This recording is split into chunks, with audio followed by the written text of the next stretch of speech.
ಏನಾಯ್ತು ಅಚ್ಚೇ ದಿನ? ಏನಂತ ಹೆಸರು ಕರಿಬೇಕು ಅಚ್ಚೇ ದಿನಕ್ಕೆ? ಈಗ ನೆಕ್ಸ್ಟ್ ಕಚ್ಚಾ ದಿನ ಅಂತ ಕರಿಬೇಕಾ? ಇನ್ನು ಯಾವ್ದಾದ್ರು ಹೆಸರು ಕೊಡ್ಬೇಕಾ? ಅಚ್ಚೇ ದಿನ ಹೋಗಿ ಕಚ್ಚೇ ದಿನ ಬಂತು ಅಂತ ಹೇಳ್ಬೇಕಾ? ಕಚ್ಚಾ ದಿನ ಬಂತು ಅಂತ ಹೇಳ್ಬೇಕಾ? ಈಗ ಟೋಲಲ್ಲೇ ಇವತ್ತಿಂದ ಜನ ಈಗಾಗಲೇ ಪೆಟ್ರೋಲು ಡೀಸೆಲ್ಲು ಎಲ್ಲ ಜಾಸ್ತಿ ಆಗೋಗಿದೆ. ಅದನ್ನು ಕೂಡ ಇವತ್ತು ಟೋಲ್ ಪ್ರೈಸ್ ಕೂಡ ಹೈಕ್ ಮಾಡಿದ್ದೀರಿ. ಈಗಾಗಲೇ 22,000-23,000 ಕೋಟಿ ರೂಪಾಯಿ ಈಗ ಕಲೆಕ್ಟ್ ಮಾಡಿದ್ದೀರಿ. 900 ಡ್ರಗ್ಗಳಿಗೆ, ಸಾಮಾನ್ಯ ಡ್ರಗ್ಗಿಂದ ಹಿಡಿದು ಎಲ್ಲದಕ್ಕೂ ಕೂಡ ಇವತ್ತರಿಂದ ಅದಕ್ಕೊಂದು ಹೊಸ ರೇಟ್ ಫಿಕ್ಸ್ ಮಾಡಿ ಈಗ ಅದು ಕೂಡ ಬೆಲೆ ಏರಿಕೆ ಆಗೋಗಿದೆ. ಸುಮಾರು 12% GST ಕೂಡ ಅದಕ್ಕೆ ಹಾಕಿದ್ದಾರೆ. ಇವತ್ತು ಇದಲ್ಲದೆ ಕೆಲವು NPPA ಹೈಕ್ ಪ್ರೈಸಸ್ ಕೆಲವು ಇದೆ, ಅದಕ್ಕೆ 10% ಸುಮಾರು 10.7% ಅಷ್ಟು ಹಿಂದೆ ಹಾಕಿತ್ತು. ಈಗ ಅದನ್ನು ತಿರ್ಗಾ 12% ಕೂಡ ಏರಿಸುವಂತ ಕೆಲಸ ಇವತ್ತು ಆಗಿದೆ.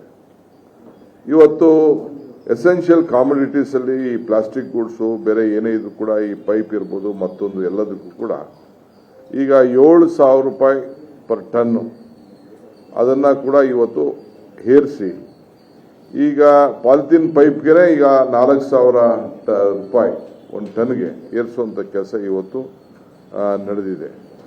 ಸೊ ಇದರಿಂದ ಸುಮಾರು 6,000 ರೂಪಾಯಿ ಅಷ್ಟು ಹೆಚ್ಚಿಗೆ ಆಗುವಂತ ಎಲ್ಲ ಇದು ಇವತ್ತಿಂದನೇ ಹೆಚ್ಚು ಕಮ್ಮಿ ಪ್ರಾರಂಭ ಆಗಿದೆ.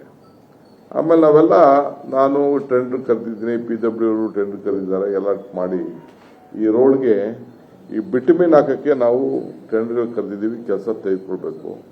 ಕೆಲಸ ಎಲ್ಲ ಕೆಲವರು ಪ್ರಾರಂಭ ಮಾಡಿದ್ದಾರೆ, ಮಧ್ಯೆ ಕೆಲಸ ನಿಲ್ಲಿಸ್ಬಿಟ್ಟಿದ್ದಾರೆ ನಮ್ಮ ಕಾಂಟ್ರಾಕ್ಟರ್ಗಳು. ನಾನು ಅವ್ರಿಗೆ ಕೇಳಿದೆ ಏನು ಮಾಡೋದು ಅಂತ. ನೆನ್ನೆ ಎಲ್ಲ ನಾನು ಮೀಟಿಂಗ್ ಮಾಡಿ ಹೇಳಿದ್ದೀನಿ, ಆಯಿತು ಪ್ರೈಸ್ ಏನಾದ್ರು ಆಗಿರಲಿ, ನೀವೇ ಅದನ್ನು ನಮ್ಮ ಸೆಂಟ್ರಲ್ ಗೌರ್ಮೆಂಟ್ ಏನಲ್ಲಿ ಗೌರ್ಮೆಂಟಿಂದ ಪರ್ಚೇಸ್ ಮಾಡಿ ನೀವೇ ಕಾಂಟ್ರಾಕ್ಟ್ಗಳು ಕೊಟ್ಬಿಟ್ಟು ಆ ಕೆಲಸ ನಿಲ್ಲಿಸೋದು ಬೇಡ, ನಾವು ಎಕ್ಸ್ಟ್ರಾ ಪ್ರೈಸ್ನ ನಾವೇ ಅದನ್ನು ಪರ್ಚೇಸ್ ಮಾಡಿ ನಾವೇ ಡ್ರಾ ಮಾಡಿ ಯಾರ್ಯಾರಿಗೆ ಏನೇನು ಕೊಡಬೇಕು ಅಂತ ಇದೆ ಅದನ್ನು ಡೈರೆಕ್ಟಾಗಿ ಸಪ್ಲೈ ಮಾಡುವಂಥ ಕೆಲಸ ಮಾಡಿ ಅಂತ ಹೇಳಿದ್ವಿ.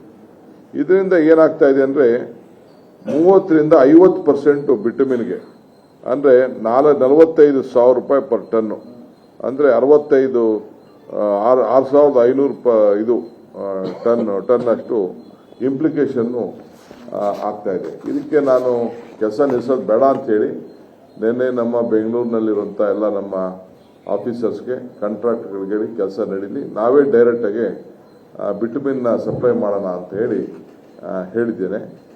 ಈಗಾಗಲೇ ಮತ್ತು ಸಿಮೆಂಟು ಬೆಲೆ ಕೂಡ 50ರಿಂದ 100 ರೂಪಾಯಿಗೆ ಅದೊಂದು ದೊಡ್ಡ ಮಾಫಿಯಾನೇ ಇದೆ, ಈ ಸಿಮೆಂಟ್ ಮಾಫಿಯಾ. ತಮಗೆಲ್ಲ ಗೊತ್ತಿದೆ, ಇದನ್ನು ಯಾರು ಇದನ್ನು ಕಂಟ್ರೋಲ್ ಮಾಡ್ತಾ ಇದ್ದಾರೆ ಅಂತೇಳಿ.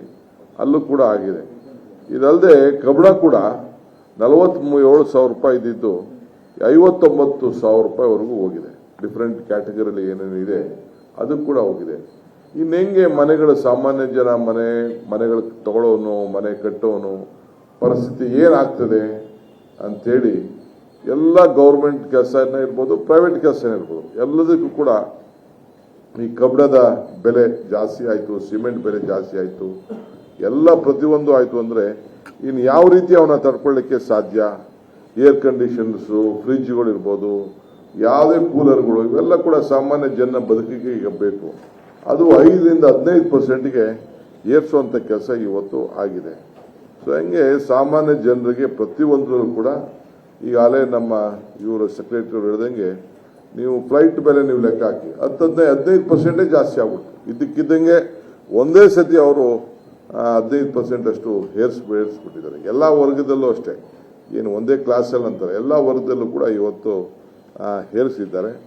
ಸೊ ಈಗಾಗಲೇ ನಾನು ಆಗಲೇ ಹೇಳ್ದಂಗೆ ಈಗ ಸೌದೆ ಈಗ ತರಬೇಕು, ಬಾರ್ಡರ್ಗಳಲ್ಲಿನೋ ಹಳ್ಳಿಗಳಲ್ಲಿನೋ ಸ್ವಲ್ಪ ಹೆಚ್ಚು ಕಮ್ಮಿ ಮ್ಯಾನೇಜ್ಮೆಂಟ್ ಮಾಡ್ತಾ ಇದ್ದಾರೆ. ಬಟ್ ಅಲ್ಲೂ ಕೂಡ ಸೌದೆ ಮುಕ್ತ ಭಾರತ ಅಂತೇಳಿ ಯಾರು ಸೌದೆ ತಗೋಬಾರ್ದು ಅಂತ ಗ್ಯಾಸ್ಗಳಿಗೆಲ್ಲನೂ ತೆಗೆದುಕೊಂಡು ಕೊಟ್ಬಿಟ್ಟು ನಮ್ಮ ಕಾಡುಗಳ ಪಕ್ಕದಲ್ಲಿರೋ ಕಡೆನೂ ಕೊಟ್ಕೊಂಡು ಗ್ಯಾಸ್ ತಗೊಳ್ಳಿ ಅಂತೇಳಿ ಅದಕ್ಕೆ ರೂಢಿ ಮಾಡಿಬಿಟ್ರು.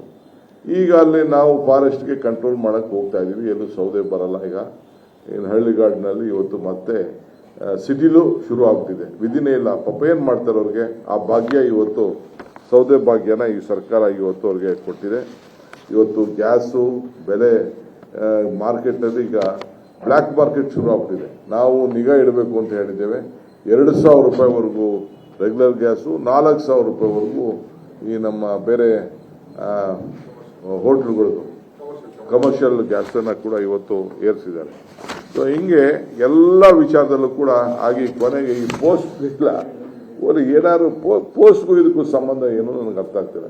ಯಾರು 34% ಏನಾದ್ರು ನೀವು ಪೋಸ್ಟ್ ಹಾಕ್ಬೇಕಾದ್ರೆ, ಏನಾದ್ರು ಪಾರ್ಸಲ್ ಕಳಿಸ್ಬೇಕಾದ್ರೆ, ಮತ್ತೊಂದು ಮಾಡ್ಬೇಕಾದ್ರೆ 34% ಇಫ್ ಯು ರೈಸ್ ಇದು ಪೋಸ್ಟಲ್ಲಿ ನೀವು ರೈಸ್ ಮಾಡಿದ್ರೆ ಹೆಂಗೆ ಸಾಮಾನ್ಯ ಜನ ಬದುಕಬೇಕು? ಅಚ್ಚೇ ದಿನ ಏನಾಯ್ತು ಇದಕ್ಕೆ ಉತ್ತರ ಕೊಡಬೇಕು.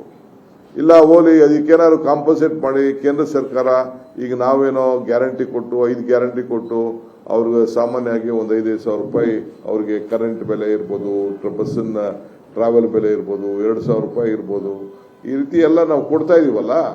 ಈ ರೀತಿ ಏನಾದ್ರು ಕೇಂದ್ರ ಸರ್ಕಾರ ಸಾಮಾನ್ಯ ಜನರಿಗೆ ಸಹಾಯ ಮಾಡ್ತಾ ಇದೆಯಾ? ಏನೂ ಇಲ್ಲ. ಕೆಲವು ದೇಶಗಳಲ್ಲಿ ಇಂಥ ಸಂದರ್ಭ ಬಂತು, ರಾಜ್ಯದಲ್ಲಿ ಬಂತು ಅಂದ್ರೆ ಸರ್ಕಾರ ಸಹಾಯ ಮಾಡೋದನ್ನ ನಾನು ನೋಡಿದ್ದೀನಿ. ಆದರೆ ಕೇಂದ್ರ ಸರ್ಕಾರ ಇಲ್ಲಿ ಯಾವುದಕ್ಕೂ ಕೂಡ ಸಹಾಯವನ್ನ ಮಾಡ್ತಾ ಇಲ್ಲ. ನಾನು ಎಲ್ಲ ರಾಜ್ಯದಲ್ಲೆಲ್ಲ ಪ್ರವಾಸ ಮಾಡಿ ನಾನು ನೋಡ್ತಾ ಇದ್ದೀನಿ. ನಾನು ಆ ಜನ ಆ ಉತ್ಸಾಹ ನೋಡೋಣ ಎಲೆಕ್ಷನಲ್ಲಿ ಯಾವ ರೀತಿ ಅದು ಬರ್ತದೆ ಅಂತೇಳಿ ನಾನು ಇದನ್ನು ಡಿವೇಟ್ ಮಾಡಕ್ಕೆ ನಾನು ಹೋಗುದಿಲ್ಲ. ಸೊ ಇಲ್ಲಿ ನಾವಿವತ್ತು ಮಾಧ್ಯಮ ಗೋಷ್ಠಿ ಕರೆದಿದ್ದು ವಿಶೇಷವಾಗಿ ಏಪ್ರಿಲ್ 1ರಿಂದ ಜನರನ್ನ ಫೂಲ್ ಮಾಡೋಂಥ ವ್ಯವಸ್ಥೆ ಈ ದೇಶದಲ್ಲಿ ಇವತ್ತು ನಡೀತಾ ಇದೆ. ಇದಕ್ಕೆ ಉತ್ತರ ಕೊಡಲೇಬೇಕು. ಇದನ್ನ ವಾಪಸ್ ರೋಲ್ವೇ ಮಾಡಬೇಕು. ಜನರ ಸಂಕಟಕ್ಕೆ ಕಾಂಗ್ರೆಸ್ ಪಕ್ಷ ನಿಂತ್ಕೊಳ್ಳೇಬೇಕು. ಇದು ನಮ್ಮ ಜವಾಬ್ದಾರಿ. ನಾವು ಇದಕ್ಕೆ ಅವ್ರಿಗೆ ನೀವು ರೋಲ್ ಬ್ಯಾಕ್ ಮಾಡಿ ಜನರಿಗೆ ಏನಾದ್ರು ಮಾಡಿ ಸಹಾಯ ಮಾಡಬೇಕು. ಪ್ರತಿಯೊಬ್ಬರು ಕೂಡ ಬೆಲೆ ಏರಿಕೆಯಿಂದ ಏನು ತತ್ತರಿಸ್ತಾ ಇದ್ದಾರೆ ಅದಕ್ಕೆ ನೀವು ಸಹಾಯ ಮಾಡಬೇಕು ಅಂತೇಳಿ ಒತ್ತಾಯ ಮಾಡಲಿಕ್ಕೆ ನಾವು ಈ ಒಂದು ಮಾಧ್ಯಮ ಗೋಷ್ಠಿಯನ್ನು ನಾವು ಕರೆದಿದ್ದೇವೆ.